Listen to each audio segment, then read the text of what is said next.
Hey there, it's Jon Fleischman, publisher of SoDoesItMatter.com and FlashReport.org. Been a 35-year conservative activist, and like so many of my friends, I've just been completely decimated by the assassination yesterday of Charlie Kirk. I mean, it's just absolutely horrible and tragic, and like so many of the people that I've talked to, emailed with, texted with, you're left with feelings of dismay, depression, and anger. The way that Charlie Kirk was gunned down for doing what he did best, which was using his voice and talking and using persuasion to try to bring people to his cause. Instead, he was met with a senseless death from some asshole shooting a gun who didn't appreciate what he had to say and hated him.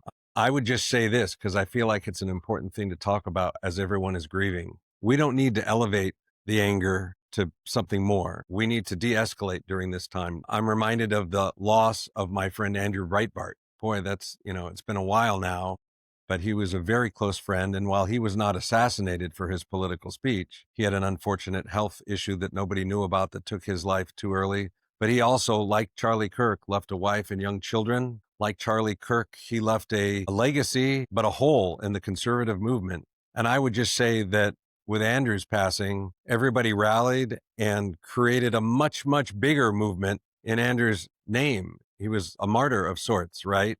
But that movement was about speech and activism and winning and going to, as Andrew would say, war with the left, but not a physical war, a war of words and a war of activism, a war of winning political battles. And so I would encourage all of us as we process what happened yesterday to follow that model. And I know it's not easy. I mean, somebody just gunned down Charlie. And even worse, he's still out there. We haven't caught him. And it makes me really angry. And I'm sure it makes you really angry. But Andrew from up in heaven and now Charlie up in heaven, I feel very comfortable that they would tell everybody, take a deep breath. And let's remember that nobody wins if political speech is mixed with violence. And we just need to take a deep breath. It may not be popular for everybody to hear, but there's been violence perpetrated on people on the right from the left. There's been violence perpetrated on people on the left from the right. And we really need to take a deep breath and de-escalate.